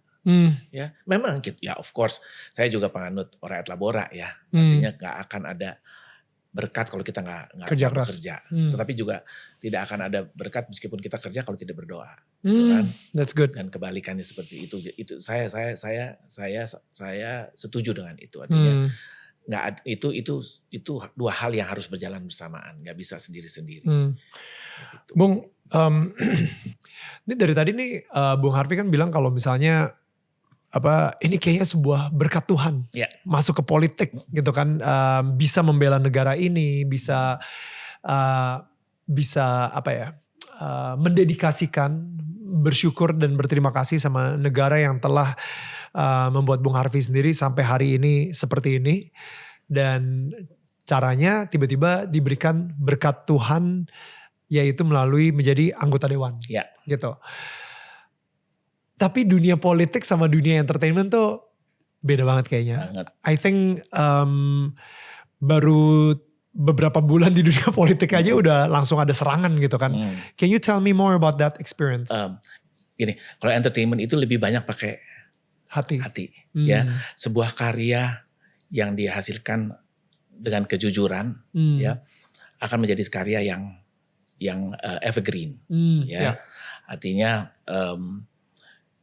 saya bicara mengenai kejujuran, jujur, ya. Nah, hal tersebut saya coba di politik. Saya coba implikasikan di politik, gitu ya. Bahwasanya saya menjadi anggota pada saat saya tidak menjadi anggota dewan, saya menjadi di tempat kedua pada saat pemilihan. Saya nggak ngotot. Saya menyerahkan semuanya Tuhan. Memang ini bukan rezekinya saya. Oke. Nah, tetapi pada saat saya percaya bahwa kalau memang itu miliknya saya akan terjadi dan akhirnya terjadi. Jadi anggota dewan. Jadi Tuhan saya percaya itu semuanya jalan Tuhan. Nah, pada saat saya terjadi, artinya saya nggak pernah, pada saat yang nggak jadi pun saya kan nggak pernah. Tim sukses saya marah-marah, nangis dan segala macam bicara mengenai, wah ini suaranya Bung Harvey diambil, blablabla. Saya bilang stop. Saya percaya sama Tuhan. Sekali lagi saya bilang saya percaya sama Tuhan bahwasanya kalau memang ini bukan milik saya tidak akan jadi. Nah, akhirnya terbukti. Kalau memang milik saya terjadi. Tapi memang terjadi 2 tahun setelah periode berjalan gitu ya. Nah pada saat, jadi berdasarkan itu saya merasa bahwa saya dapatnya juga tidak dengan ngoyo, tidak dengan cari ini, cari itu, gimana caranya gitu. Saya tahu orang nomor satunya saya yang juara itu, yang menjadi pilihan pertamanya itu adalah orang yang tidak sehat secara fisik, sakit dan lain sebagainya. Tapi saya tidak mendoakan supaya cepat-cepat meninggal supaya saya bisa. Enggak apa-apa, dia sampai akhir periode juga dia masih ini, saya juga enggak apa-apa. Jadi saya mendapatkan ini tuh bukan hasil saya gerasa-gerusu kesana kemari. Jadi pada saat saya duduk di anggota dewan juga, saya merasa bahwa nggak ada musuh di situ. Seperti apa yang saya lakukan di dunia entertainment, saya berkarya, saya menjalankan apa tugas-tugas saya. Kalau sampai pada saat beberapa bulan itu tiba-tiba saya kena musibah gitu ya, saya dapat banyak sekali telepon dari pendeta, dari teman-teman saya dan segala macam. Basically yang saya terima ini juga salah satu yang saya pikir dari Tuhan saya dapat ya. Basically yang saya terima adalah minta maaf sama Tuhan, minta pengampunan sama Tuhan dan mengampuni mereka yang terlibat atau yang terlibat di dalam musibah ini. Wow. Cuman itu 2 kata itu. Minta maaf sama Tuhan, mengampuni orang atau mereka siapapun itu yang terlibat di dalam musibah ini. Cuman 2 kata itu. Dua kalimat itu. Dan saya melakukan hal itu. Wow. Akhirnya aku menang bersamanya gitu. See, spoken like a true Macan Festival. Saya jujur penasaran lebih ke respon keluarga, respon istri, respon anak-anak, respon orang-orang sekitar yang mungkin udah lama kenal sama Bung Harvey. Like apa yang mereka lakuin? Mereka sih udah deh. Saya sih bersyukur punya mereka semua. Saya betul-betul bersyukur. Istri saya, anak-anak saya, adik-adik saya, keponakan saya, teman-teman saya semuanya. Mereka tuh betul-betul cuman apa ya? Nggak ada yang ngomong apa-apa sama saya. Tapi saya tahu begitu ketemu, it's not you. It's not you. It's not you. It's not you. Pada dasarnya it's not you. Itu saja. Jadi ini benar-benar udah bersamanya aku menang gitu loh. Manusiawi sakit. Manusiawi terjerembab. Media berusaha menghancurkan. You name it. Yeah. Tapi again, kalau baca itunya sih sakit banget deh. Komentar-komentarnya kayak gitu segala macam yang nggak tahu apa-apa gitu. Tapi nah ini yang di sini juga saya belajar. Saya panggil anak-anak saya. Setelah saya kemukakan semua teman-teman saudara-saudara saya, ponakan-ponakan semuanya yang kami tuh sangat dekat. Kami sangat erat persaudaraan kami, adik-adik sama ponakan. Saya ngomong, saya cuma bilang bahwasanya saya nggak perlu ngomong apa-apa sama kalian tahu siapa saya. Dan yang perlu kalian ambil dari kejadian ini adalah jangan menghakimi orang. Kalau kamu tahu, apalagi kamu tidak tahu masalahnya. Apalagi kamu hanya tahu dari media-media dan segala macam. Jangan pernah menghakimi. Ini salah satu contohnya. Saya cuma ngomong begitu dari kejadian ini yang saya bilang bahwasanya jangan pernah menghakimi. Ya, apalagi lewat media dan lain sebagainya. Jangan. Ya. Itu it's not fair gitu.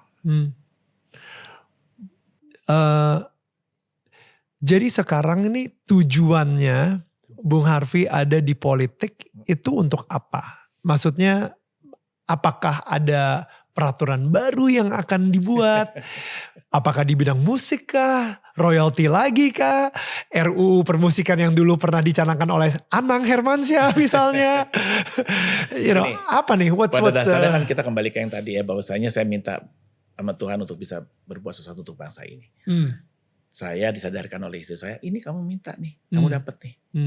Ya sekarang yang kamu bisa lakukan apa? Nah, sekarang saya kan ada tadinya di Komisi 9, bicara mengenai kesehatan. Ya, saya melakukan apa yang saya ditugaskan. Sekarang saya pindah ke Komisi 5. Itu apa? Komisi 5 itu bicara mengenai mitra kita tuh Menteri Perhubungan, infrastruktur. Infrastruktur perumahan dan lain sebagainya gitu. Nah, jadi saya mengembalikan apa yang bangsa ini sudah berikan kepada saya lewat tugas-tugas yang saya lakukan di dapil saya, dalam hal ini Papua Barat. Ya. Nah, kalau saya dipindahkan ke Komisi 10 misalnya, itu yang membidangi budaya, pariwisata dan sebagainya, kenapa enggak? Bisa saja saya bicara mengenai musik. Ya, jadi sekarang di politik itu ya saya berkarya lewat apa yang bisa saya lakukan untuk dapil saya, untuk mendengarkan aspirasi dari masyarakat daerah pemilihan saya untuk bisa dikawal ke kementerian atau lembaga yang bersangkutan untuk bisa direalisasikan. Oke. Bung Harvey, takut gak sih setelah 47 tahun di dunia entertainment dan begitu masuk ke dunia politik, sepertinya kayak 47 tahun itu bisa sia-sia. Itu yang saya bilang tadi di depan Daniel. Itu yang saya lakukan. Itu yang saya, ternyata Tuhan cemburu. Saya bilang saya berserah, tapi ternyata saya mempertahankan diri saya. Saya 47 tahun saya tahan, saya jaga. Jangan ada gosip ini, jangan ada gosip itu, jangan ada gosip ini, jangan ada gosip itu. Oh, lu mau lebih kuat dari gue? Gitu. Mau lebih kuat dari gue? Oke, nih. Gitu. Jadi, sekarang saya senang. Saya berbahagia. Artinya, yang pertama, saya tetap ada di dunia entertainment. Saya juga sudah bisa masuk dan bisa fit in di politik. Saya sudah mulai tahu kenaifan yang tidak boleh saya masukkan di dunia politik. Artinya politik is politik. Jadi kejujuran, bukan saya bilang saya harus berbohong ya, tapi lebih waspada aja. Waspada dan dengerin deh kata-kata orang. Maksudnya teman-teman yang di dunia politik. Saya banyak yang ngomong, hati-hati sama handphone, sama ini dan kayak gitu. Tapi again saya pikir saya gak pernah jahatin orang. Masa orang mau jahatin saya? Kayak gitu. Tapi ternyata mungkin Bung Harvey bisa dibilang kayak mungkin sebagai alat kali. Jadi nggak tahu deh. Saya nggak mau masuk ke ranah yang itu. Pokoknya sekarang ini saya ngerasa bahwasanya peringatan untuk saya. Saya harus lebih hati-hati. Welcome to politics. Gitu. ada teman saya si Farhan ya. Farhan bilang gitu. Well, gue kan udah bilang sama lu, belantara nih. Tempat ini hutan belantara. Jadi I love Om Farhan. Gue sering lari bareng sama dia soalnya. It's so funny. Dia sampai nangis, dia sampai nangis loh. Dia sampai nangis. Om Farhan sampai nangis. Dia sampai bilang, gue nangis, Vi. Gue ngerasa kenapa gue gak jagain lu ya gitu. Gue bilang, Han, terima kasih nomor satu. Lu ngerasa lu mesti jagain gue. Tapi ini gue harus alami memang mungkin ya. Gue bilang bukan mungkin, memang gue harus ngalamin ini gitu. Supaya gue tahu bahwasanya apa yang lo omongin itu betul gitu. Bahwasanya gue harus mengindahkan apa yang diomongin sama teman-teman termasuk lo gitu. Saya bilang gitu. Jadi ternyata di samping banyak orang yang gimana-gimana, lebih banyak yang lebih cinta sama saya gitu. Yang sayang sama saya. Bung Harvey itu kayaknya yang sangat penting sih. Biarpun media udah ngomong seperti itu, netizen ngomongnya seperti itu, tapi kalau misalnya orang-orang yang penting buat kita, yang di dekat kita, yang gak percaya, gak ngedengerin apa kata media, apa kata netizen, tapi benar-benar fokus untuk terus nge-support dan bilang, it's not you, itu kita tetap punya hope ya. Tapi itu deh dua pernyataan itu tuh. Minta maaf sama Tuhan dan mengampuni. Udah itu aja untuk saya yang menjadi penguat saya pada saat itu. Dan of course keluarga, orang-orang yang dekat sama saya, yang cinta sama saya, yang memberi support itu hal yang saya harus syukuri. Gitu. Dan sepertinya masih tetap dijaga sama Tuhan ya. Maksudnya sampai akhirnya rasa syukur tersebut muncullah si lagu rohani ini gitu. Ya.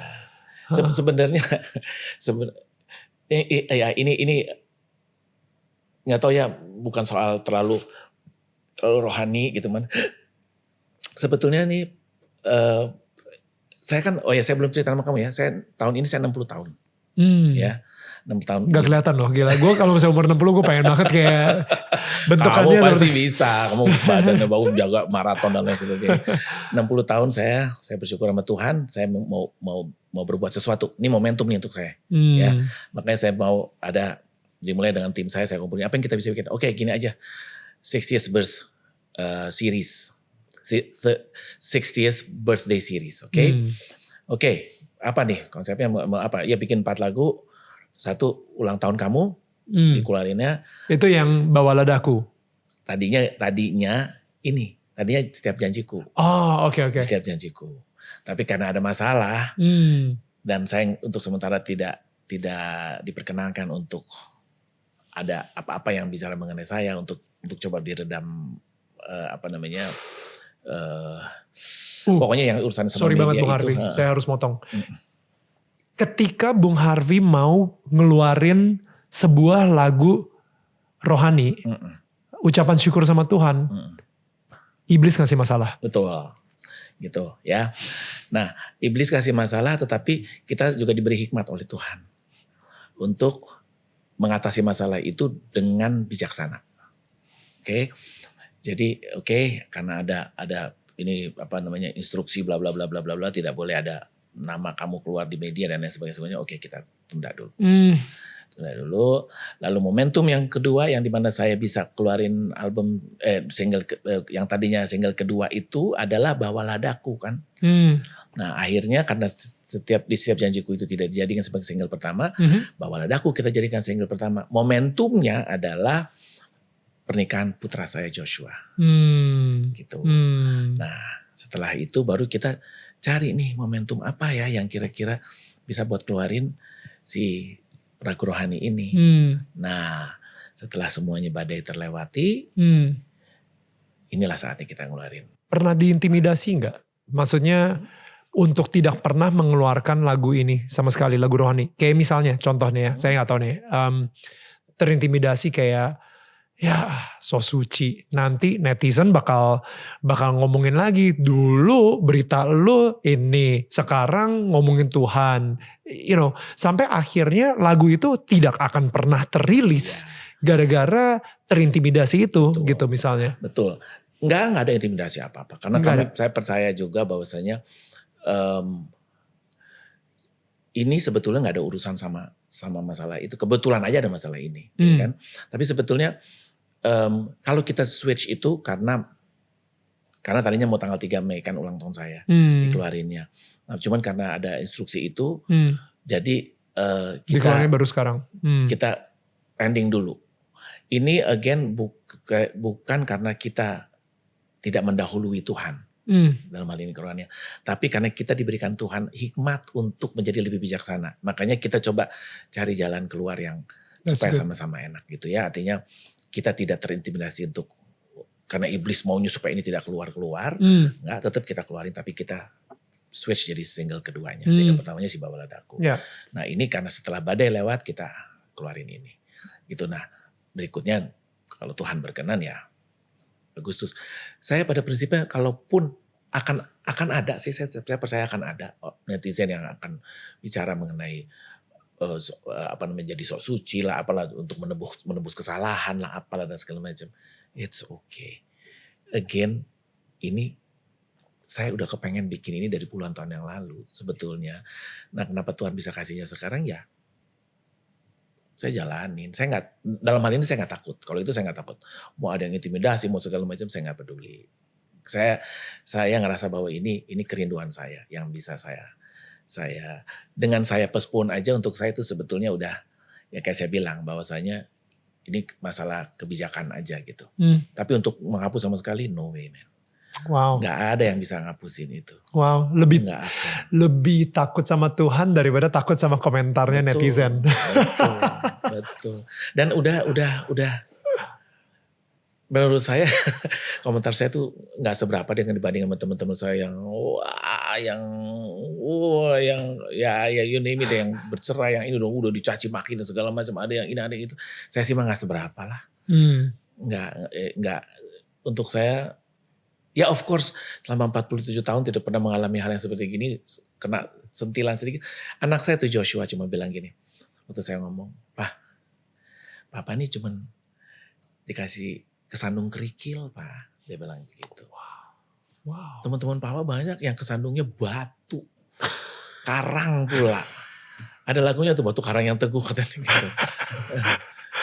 Jadi itu makanya anak-anak saya, istri saya, keluarga saya, adik-adik saya itu saya nggak cukup kali kalau saya cuman berlutut untuk minta terima kasih sama Tuhan. ya gitu, yang kecil cuma ngomong gini, apa sih yang bisa dilakukan? Mereka paling cuma ngomong-ngomong begitu aja, udah nggak usah dipikirin Pak, kayak gitu. Wow. Aduh kamu, ya saya nggak pernah ngalamin ini soalnya Daniel. Jadi ngalamin ini di umur saya yang udah 60, artinya secara energi juga udah nggak sehebat atau nggak sebanyak 20-30 tahun yang lalu. Tetapi again juga saya harus berterima kasih sama kepartaian saya. Ya mereka begitu ini terus mereka juga ngebela banget. Ya ngejaga banget. Saya tuh benar-benar dijaga gitu loh. Jadi saya bersyukur banget again saya ada di partai yang hebat. Saya ada di tengah-tengah keluarga yang mendukung saya, yang mengerti sekali siapa saya, dan juga saya ada di tengah-tengah teman-teman yang true friends yang tahu banget saya itu kayak apa gitu. Iya, jadi maksudnya ketika keluarga dalamnya inner family-nya itu nggak menghakimi, kita juga nggak peduli kalau misalnya orang luar nggak hakimin gitu. Yang penting orang-orang yang ini, our foundation gitu, keluarga kita dulu yang pertama ini gitu, nggak hakimin kita gitu. So you know what? I learned so much from this bit. I love it so much. Thank you.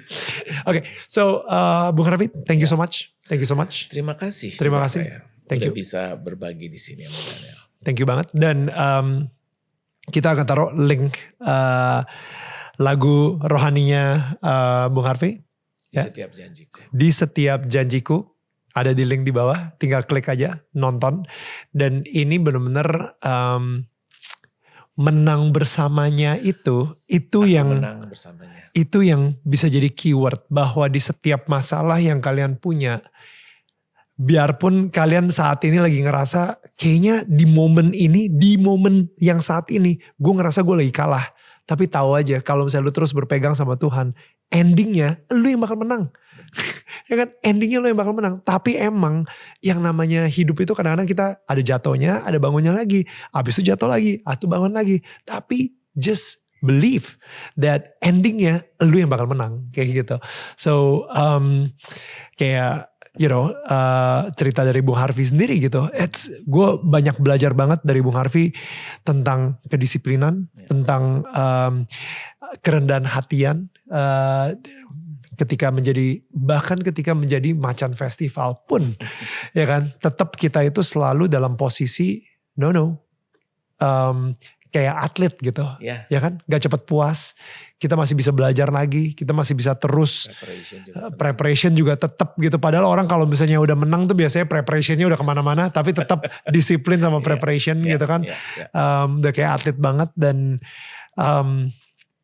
thank you Bung Harvey. Nah, saya ngeliat again tadi yang saya bilang juga di tengah-tengah badai, di mana seperti media itu menghakimi, netizen pada menghakimi dengan komentar jempolnya yang luar biasa, menyelekit gitu ya. Kreatif banget mereka kadang-kadang ya untuk ngucapin hate gitu. Nah, tapi keluarga dari Bung Harvey itu yang benar-benar sangat solid banget dan tidak menghakimi. Jadi kita ketika mempunyai sebuah surrounding yang tidak menghakimi, walaupun di luar tuh badai itu penghakiman kayaknya ini banget, tapi kita masih bisa merasakan kedamaian tersebut gitu. Jadi gue ngerasa nih rumahnya Bung Harvey Maleholo ini itu udah ada kayak cahayanya, makanya gue pengen ngasih rumah ini. Oh gitu. Gila ya introductionnya. Gak usah dibuka, itu rumahnya seperti itu. Oke. Yang warna putih. Jadi tinggal itu ada lilin di dalamnya. Nanti kalau misalnya lilinnya dinyalakan, itu kesannya kayak sebuah cahaya di dalam rumah. Dan mudah-mudahan cahaya tersebut akan terus menerangi rumah-rumah lainnya. Terinspirasi dari rumahnya Bung Harvey juga. Amin.